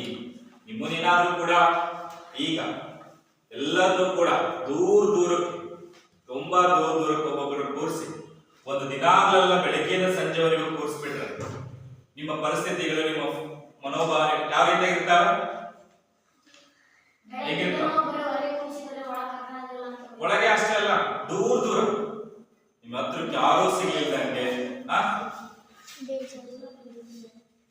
ಕೊಡಿಸಿದ್ದಾರೆ, ಏನನ್ಸುತ್ತೆ? ಯಾರು ಮಾತಾಡ್ಸಕ್ ಆಗ್ತಿಲ್ಲ, ಬೇಜಾರಾಗ್ತಾ ಇದೆ, ಅಪ್ಸೆಟ್ ಆಗುತ್ತೆ. ಹಿಂಗೆ ಒಂದ್ ದಿವಸದ ಬದ್ಲಿ ಒಂದು ವರ್ಷದ ತನಕಲೂ ಕೂಡ ನಿಮ್ಮನ್ನ ಹಂಗೆ ಇರಿಸ್ಬಿಟ್ರೆ ನೀವೇಗಾಗ್ಬೋದು? ನೀವು ಆಗುವಂತ ಸ್ಥಿತಿ ಏನಂತ ಕರಿತೀವಿ ಸಮಾಜದಲ್ಲಿ? ಸಮಾಜದಲ್ಲಿ ಕೆಲವರು ಇದಾರಲ್ಲ, ಬುದ್ಧಿಮಾಂದ್ಯರ ರೀತಿಲಿ ಆಗ್ಬಿಡ್ತೀವಿ, ಸರಿನಾ? ಸಮಾಜದಲ್ಲಿ ಆ ರೀತಿಯಾಗಿ ಆಗೋಗ್ಬಿಡ್ತೀವಿ ನಾವು, ಸರಿನಾ? ಸಮಾಜದ ಜನರ ಜೊತೆ ವರ್ತಿಸ್ಬೇಕು ಅಂತ. ಉದಾಹರಣೆ ನಾನು ಹೇಳ್ತೀನಿ. ಒಬ್ಬ ತಂದೆ ತಾಯಿ ತುಂಬಾ ಶ್ರೀಮಂತರು, ತಮ್ಮ ಮಗು ಇದೆ, ತುಂಬಾ ವರ್ಷಗಳಾದ್ಮೇಲೆ ಮಗು ಆಗಿದೆ, ಆ ಮಗುನ ತುಂಬಾ ಚೆನ್ನಾಗಿ ನೋಡ್ಕೋಬೇಕು, ಕಾಪಾಡ್ಕೋಬೇಕು ಅನ್ನುವಂತ ರೀತಿಯಲ್ಲಿ ಆ ಮಗುನ ಅಲ್ಲಿ ಆಟ ಆಡಕ್ ಹೋಗಕ್ ಬಿಡ್ಲಿಲ್ಲಂಗೆ, ಇಲ್ಲ ಆಟ ಆಡಕ್ ಹೋಗಕ್ ಬಿಡ್ಲಿಲ್ಲಂಗೆ, ಬೇರೆ ಮಕ್ಕಳ ಜೊತೆಗೆ ಆಟ ಆಡಕ್ ಹೋಗಿ ಎಲ್ಲಿ ಬಿದ್ದು ಗಾಯ ಮಾಡ್ಕೊಂಡ್ಬಿಡ್ತಾನೋ, ಎಲ್ಲಿ ಹೋಗ್ಬಿಟ್ಟು ಕೆಟ್ಟ ಪದನೆಲ್ಲ ಕಲ್ತ್ಬಿಡ್ತಾನೋ, ಎಲ್ಲಿ ಪ್ರಾಣಕ್ಕೆ ಸಂಸ್ಕಾರ ತಗೊಂಡ್ಬಿಡ್ತಾನೋ ಅಂತ ಹೇಳಿ ಎಲ್ಲೂ ಕಳಿಸ್ಲಿಲ್ಲ, ಬೇರೆಯವ್ರ ಮನೆಗೂ ಕಳಿಸ್ಲಿಲ್ಲ, ಅವ್ರ ಮನೇಲಿ ಅವರೇ ಇಟ್ಕೊಂಡ್ ಮನೇಲೆ ತಂದೆ ತಾಯಿ ಬಿಟ್ರೆ ಬೇರೆ ಯಾರ ಜೊತೆಗೂ ಅವರನ್ನ ಭಾಗವಹಿಸೋದಕ್ಕೆ ಕಳಿಸ್ತಾರೆ. ಬೆಳೆಸ್ಬಿಟ್ರೆ ಆ ಮಗು ಹೇಗ್ ಬೆಳಿಬಹುದು? ಅವಾಗ ಹೇಳ್ತೀವಿ ನಾವು, ಪ್ರಪಂಚ ಜ್ಞಾನನೇ ಇದ್ದಂಗೆ ಬೆಳೆಯುತ್ತೆ. ಬೇರೆಯವ್ರು ಹೇಗ್ ಮಾತಾಡ್ಸ್ಬೇಕು, ಅಕ್ಕ ಅಂತೇಳಿ ಯಾರನ್ನ ಕರಿಬೇಕು, ತಮ್ಮ ಅಂತೇಳಿ ಯಾರನ್ನ ಕರಿಬೇಕು, ಸ್ನೇಹಿತರು ಅಂತೇಳಿ ಯಾರನ್ನ ಕರಿಬೇಕು, ಯಾರ ಜೊತೆಗೆ ಹೇಗ್ ಮಾತಾಡ್ಬೇಕು, ಆ ಪರಿಜ್ಞಾನ ಬರುತ್ತಾ? ಸಾಧ್ಯನೇ ಇಲ್ಲ. ಬದುಕೋದಿಕ್ ಬಿಡ್ಬೇಕು ಅವ್ರು. ಹಾಗಾಗಿ ಹೇಳ್ತಿರ್ತಾರೆ ಮನೆಗಳಲ್ಲಿ, ಸ್ವಲ್ಪ ಏನಾದ್ರು ಕೂಡ ಆಲೋಚಿಸ್ತಿಲ್ಲ ಬಿಡ್ರಿ, ಅವ್ರು ಹೋಗ್ಲಿ, ಬೆಳೀಲಿ, ಎಲ್ಲ ಗೊತ್ತಾಗ್ಬೇಕು, ಒಳ್ಳೇದು ಕೆಟ್ಟದ್ದು ಎಲ್ಲ ಗೊತ್ತಾಗ್ಬೇಕು ಮಕ್ಕಳಿಗೆ ಅಂತ ನಾವು ಸಮಾಜದಲ್ಲಿ ಹೇಳ್ತೀವಿ. ಹಾಗಾಗಿನೇ ಮಾನವ ಒಬ್ಬ ಸಂಘಜೀವಿ. ಯಾಕೆ ಮಾನವನಿಗೆ ಮಾನವನಾಗಲು ಏನ್ ಬೇಕು? ಸಮಾಜ ಬೇಕು. ಹೌದಾ? ಪ್ಲಸ್ ಸಮಾಜದಿಂದ ಮಾನವನ ತೆಗೆದ್ರೆ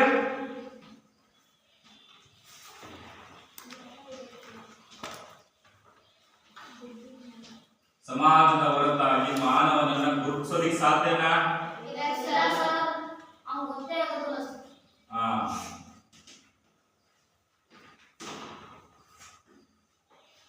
ನಾವು ಸಾಮಾಜಿಕ ಸಂಬಂಧಗಳನ್ನ ಕಲಿಯೋದು ಎಲ್ಲಿ?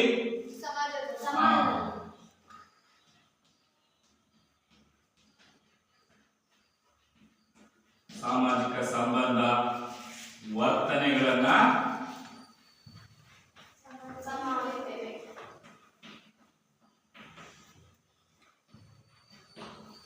ಅವು ಕಲಿಬೇಕು ಅನ್ನೋದಕ್ಕೆ ಸಮಾಜ ಬೇಕೇ ಬೇಕಾಗುತ್ತೆ.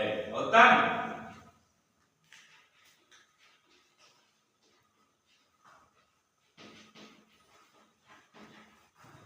ಸಮಾಜದ ಹೊರತಾದ್ರೆ ಮಾನವ ಏನಾಗ್ತಾನೆ? ಕೇವಲ ಒಬ್ಬ ಮಾನವ ಒಬ್ಬ ಎನಿಮಲ್, ಪ್ರಾಣಿ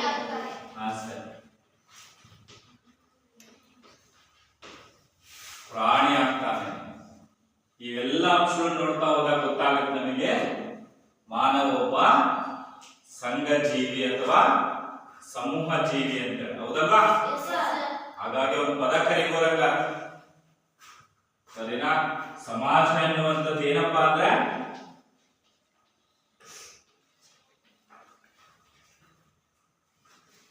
ಒಂದು ಸಾಮಾಜಿಕ ಸಂಬಂಧಗಳ ಬಲೆ ಅಂತ. ಸಾಮಾಜಿಕ ಸಂಬಂಧಗಳ ಏನಿದು? ಬಲೆ ಅಂತ. ಯಾಕೆ ಸರ್ ಇದನ್ನು ಸಾಮಾಜಿಕ ಸಂಬಂಧಗಳ ಬಲೆ ಅಂತ ಕರೆದಿದ್ದಾರೆ? ಮೀನ್ ಹಿಡಿಯೋದಿಕ್ಕೆ ಒಂದು ಬಲೆ ಹಾಕಿದ್ರೆ ಅದ್ರೊಳಗೆ ಮೀನ್ ಬಿಡಿಯೋದ್ರ ಬಲೆ ಒಳಗೆ ಸಿಗೇ ಬಿದ್ರೆ ತಪ್ಪಿಸ್ಕೊಳಕ್ ಸಾಧ್ಯನಾ? ಸಾಧ್ಯನೇ ಇಲ್ಲ. ಹಾಗೆ ನಾವುಗಳು ಎಲ್ಲಿ ಸಿಗೆ ಬಿದ್ದಿದ್ದೀವಿ? ಎಂತ ಬಲೆಯಲ್ಲಿ? ಸಮಾಜದ ಬಲೆಯಲ್ಲಿ ಸಿಗೆ ಬಿದ್ದುಬಿಟ್ಟಿದ್ದೀವಿ. ಇರ್ಲೇಬೇಕಾದ್ರಲ್ಲಿ ಇರ್ಲೇಬೇಕು. ಹಾಗಾಗಿನೇ ನಾವು ಸಮಾಜವನ್ನು ಏನಂತ ಕರೀತೇವೆ? ಸಾಮಾಜಿಕ ಸಂಬಂಧಗಳ ಬಲೆ ಅಂತಲೇ ಕರೀತಾ ಹೋಗ್ತೇವೆ. ಹಾಗಾಗಿನೇ ಇವೆಲ್ಲ ಅಂಶಗಳಾದ ಮೇಲೆ ಹೇಳೋದು ಮಾನವನಂತಾಗೋದಿಕ್ಕೆ ಸಮಾಜ ಬೇಕು. ಹಾಗಾಗಿನೇ ಮಾನವ ಒಬ್ಬ ಸಮಾಜ ಜೀವಿ ಅಥವಾ ಸಂಘ ಜೀವಿ ಹೇಳಿ ಕರೀತಾರೆ. ಓಕೆನಾ? ನೆಕ್ಸ್ಟ್ ಬರ್ಕೊಂಡ್ರ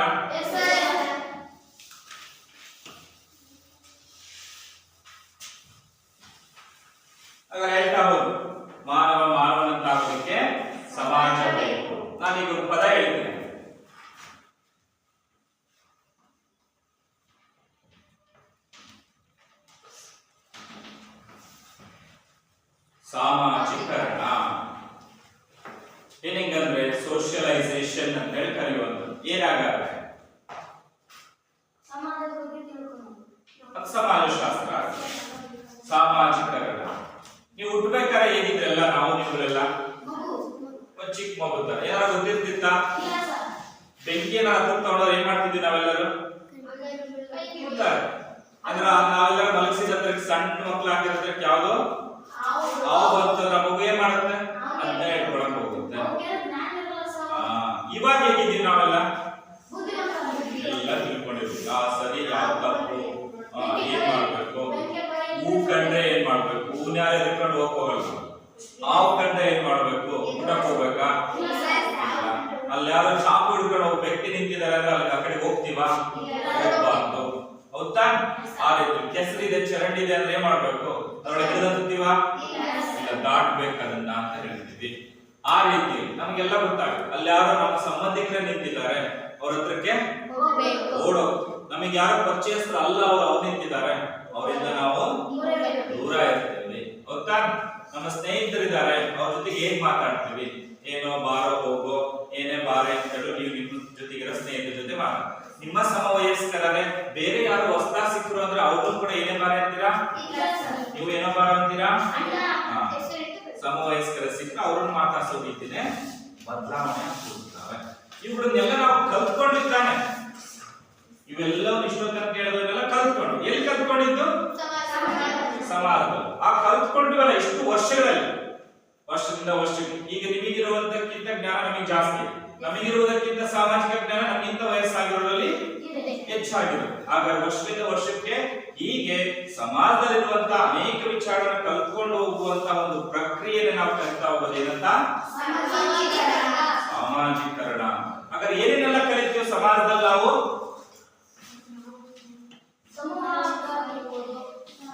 ಸಮಾಜದಲ್ಲಿ ಏನ್ ಕಲಿತೀವಿ,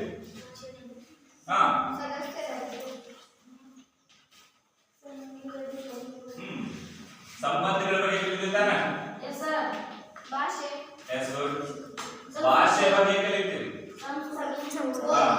ಸಂಸ್ಕೃತಿ ಬಗ್ಗೆ ಕಲಿತೀವಿ, ಓದೋದು ಕಲಿತೀವಿ,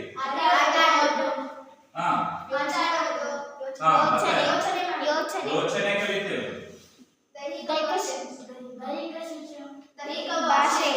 ಹಾಗೆ ಮತ್ತೆ ಹೇಳ್ಬೋದು ವರ್ತನೆಗಳು, ಅವನ್ನೆಲ್ಲವೂ ಸೇರ್ಕೊಂಡು.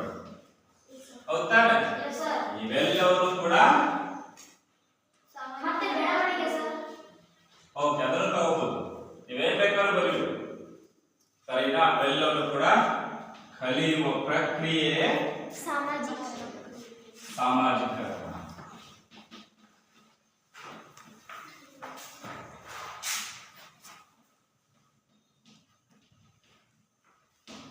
ಸಾಮಾಜಿಕರಣ ಅಂತೇಳಿ ಕರೀತಾವ. ಸರಿನಾ? ಹಾಗಾದ್ರೆ ಇಷ್ಟ ಅಂಶ ಮಾತ್ರ ನಾನು ಬರದೇ. ನೀವು ನಾಳೆ ಬರ್ಬೇಕಾದ್ರೆ ಏನ್ ಮಾಡ್ಬೇಕು,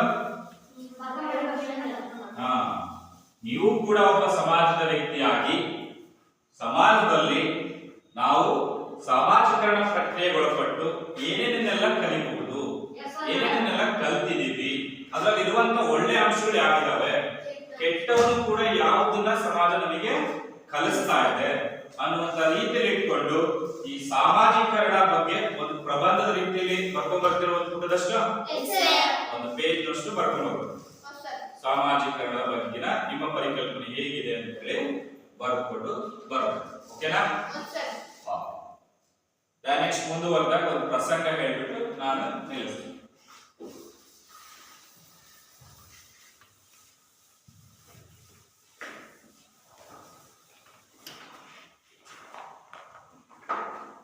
ನಾವು ಮನುಷ್ಯರಾಗೋದಕ್ಕೆ ಸಾಮಾಜಿಕ ಪರಿಸರ ಅತಿ ಅಗತ್ಯ. ಮಾನವ ಒಬ್ಬ ಸಮಾಜ ಜೀವಿ. ಸಾಮಾಜಿಕರಣದಿಂದಾಗಿ ಸಮಾಜದ ಅನೇಕ ಚಟುವಟಿಕೆಗಳನ್ನು ನಾವು ಕಲ್ತ್ಕೊಳ್ತೀವಿ ಅನ್ನೋದಕ್ಕೆ ಒಂದು ಸತ್ಯವಾಗಿರ್ತಕ್ಕಂಥ ಘಟನೆ ನಡೆದಿರುವುದು. ಏನು ಸರ್? 1920 ಮಿಡ್ನಾಪುರ ಎನ್ನುವಂತ ಸ್ಥಳದಲ್ಲಿ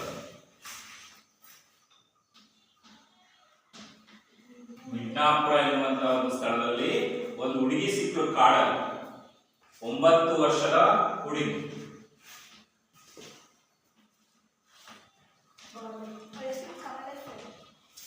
ಅವಳ ಹೆಸರು ಕಮಲಾ ಅನ್ನುವಂತ ಹೆಸರು ಕೊಟ್ಟಿದ್ದ. ಅವಳ ಹೆಸರಲ್ಲ. ಯಾಕೆ? ಕಾಡಲ್ಲಿ ಸಿಕ್ಕಿರೊಳಗೆ ಹೆಸರಾರಿಟ್ಟಿರ್ತಾರೆ ಇಲ್ಲ. ಹಾಗಾದ್ರೆ ಆ ಹುಡುಗಿ 9 ವರ್ಷ ಕಳೆದಿರೋದು ಎಲ್ಲಿ ತನ್ನ ಜೀವನವನ್ನ ಕಾಡಲ್ಲಿ ಕಳೆದಿದ್ದಾಳೆ.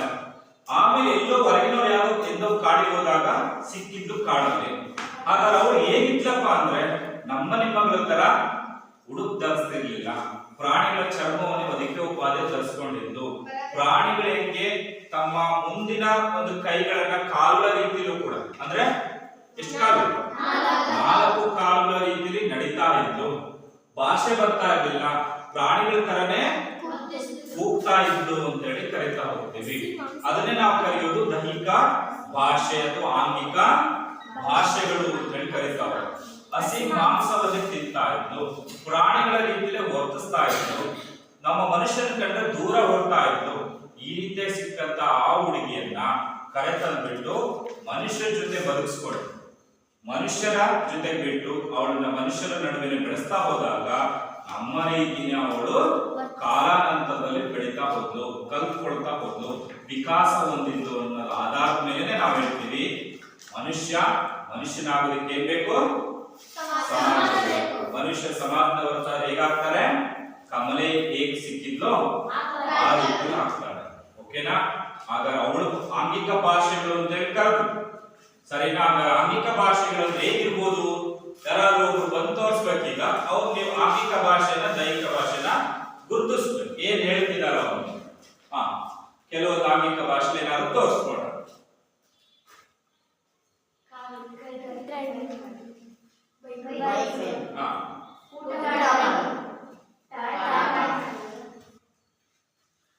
ಯಾರೊಬ್ರು ತೋರಿಸ್ಬೇಕು. ಗಾಂಧೀಜಿ ತೋರಿಸ್ಬೇಕಾದ್ರೆ ಹೇಗೆ ತೋರಿಸ್ತೀರಿ? ವಯಸ್ಸಾದವರು ಅಂತ ಹೇಳಿ ತೋರಿಸ್ಬೇಕು. ಹೌದಾ? ಸಿಟ್ಟು ಬಂದಿದೆ ಅಂತ ಹೇಳಿ ತೋರಿಸ್ಬೇಕು. ಸಿಟ್ಟು ಬಂದಿದೆ ಈಗ ಅಂತ ಹೇಳಿದಾಗ, ತುಂಬಾ ಖುಷಿ ಆಗಿದೆ ಅಂತ ನಗು. ಹೌದಾ? ನೋಡಿ, ಇವ್ರನ್ನ ನೋಡಿದಾಗ ಗೊತ್ತಾಗತ್ತೆ ನಮಗೆ ಭಾಷೆ ಎನ್ನುವಂಥದ್ದು ಈಗೇನೋ ನಾವು ಮಾಡ್ಕೊಂಡಿದೀವಿ. ಸರಿ, ನಮ್ಮಲ್ಲಿ ಕನ್ನಡ ಮಾತಾಡ್ತೀವಿ, ತೆಲುಗು, ತಮಿಳು ಎಲ್ಲ ಮಾತಾಡ್ತಾರೆ. ಆ ಭಾಷೆಗಳನ್ನೇ ಮಾತಾಡಲಿಲ್ಲಕ್ಕೂ ನಾವು ವರ್ತಿಸೋದಿಕ್ ಸಾಧ್ಯ ಇದೆ. ಪ್ರಾರಂಭದಲ್ಲಿ ಹಿಂಗೆ ಇದ್ದಿದ್ದು, ಅದನ್ನೇ ಆಂಗಿಕ ಭಾಷೆ, ನಮ್ಮ ದೈಹಿಕ ಅಂಗಾಂಗಗಳನ್ನೇ ಬಳಕೆ ಮಾಡಿಕೊಂಡು ನಾವು ವರ್ತಿಸುವಂಥದ್ದು ಅಂತೇಳಿ ಕರೀತಾರೆ. ಓಕೆನಾ? ಕ್ಲಿಯರ್? ಹಾಗಾದ್ರೆ ನೀವು ಕೂಡ ನಾಳೆ ಬರ್ಬೇಕಾದ್ರೆ ನಮಗೊಂದು ಭಾಷೆ ಇದೆ, ಹೌದಲ್ಲ? ಹಾಗಾದ್ರೆ ನಮಗೊಂದು ಸಂಬಂಧಗಳಿದಾವ ಇದಾವ. ನಾವು ಸಮಾಜ ಜೀವಿಗಳು ನಾವೆಲ್ಲ. ಹಾಗಾದ್ರೆ ನಾಳೆ ನಿಮಗೆ ಬರ್ಬೇಕಾದ್ರೆ ಒಂದು ಕ್ವಶನ್ ಏನು? ಪ್ರಾಣಿಗಳಿಗೂ ಮತ್ತು ಮಾನವರಿಗೂ ಇರುವಂತ ವ್ಯತ್ಯಾಸ ಏನಿದೆ? ಪ್ರಾಣಿ ಸಮಾಜಕ್ಕೂ ಅಥವಾ ಪ್ರಾಣಿಗಳಿಗೂ ಮತ್ತು ಮಾನವರಿಗೂ, ಪ್ರಾಣಿಗಳಿಗೂ ಮತ್ತು ಮಾನವರಿಗೂ ಇರುವ ವ್ಯತ್ಯಾಸಗಳು, ಇವುಗಳನ್ನ ಪಟ್ಟಿ ಮಾಡೋದು. ವ್ಯತ್ಯಾಸಗಳ ಪಟ್ಟಿ ಮಾಡೋದು. ಓಕೆನಾ? ನೀವು ಯಾವ ರೂಪದಲ್ಲಿ ನೋಡೋದಿಕ್ಕಾಗಿರ್ಬೋದು, ವರ್ಸೋ ರೀತಿಲಾಗಿರ್ಬೋದು, ಆಹಾರ ಪದ್ಧತಿಲಾಗಿರ್ಬೋದು, ಉಳ್ಕೊಳ್ಳೋದಕ್ಕೋಸ್ಕರ ಮಾಡ್ಕೊಂಡಿರುವಂತ ಮನೆ ವಸತಿಗಳ ಪ್ರದೇಶಗಳಾಗಿರ್ಬೋದು, ಅವುಗಳು ಹೇಗಿದ್ದಾವೆ? ನಮ್ಮವೇ ಇದ್ದಾವೆ. ಅವು ಹೇಗೆ ವರ್ತಿಸ್ತಾವೆ, ಅವುಗಳಿಗೆ ಹೇಗಿದೆ ಅನ್ನುವಂಥದ್ದನ್ನ ನೀವು ಪಟ್ಟಿ ಮಾಡ್ಕೊಂಡು ಬರಬೇಕು ನಾಳೆ. ಓಕೆನಾ? ಆ ರೀತಿ ನೀವು ನಾಳೆ ರೆಡಿ ಮಾಡ್ಕೊಂಡು ಬನ್ನಿ. ಇಷ್ಟು ಮುಂದುವರೆದಾಗೆ ನಾವು ಸಮಾಜಶಾಸ್ತ್ರ ಅನ್ನುವಂಥದ್ದನ್ನು ನೋಡ್ತಾ ಹೋಗುವ. ಆಗ ಸಮಾಜಶಾಸ್ತ್ರಕ್ಕೂ ಮತ್ತು ಅದರ ಅಧ್ಯಯನಕಾರರು, ಸಮಾಜಶಾಸ್ತ್ರಜ್ಞರುಗಳು ಯಾರ್ಯಾರಿದ್ದಾರೆ ಅವರ ಅಭಿಪ್ರಾಯಗಳಲ್ಲಿ ಸಮಾಜಶಾಸ್ತ್ರ ಅಂದ್ರೆ ಏನು ಅಂತೇಳಿ ನೆಕ್ಸ್ಟ್ ಕ್ಲಾಸ್ ಅಲ್ಲಿ ನೋಡ್ತಾ ಹೋಗೋಣ. ಓಕೆ?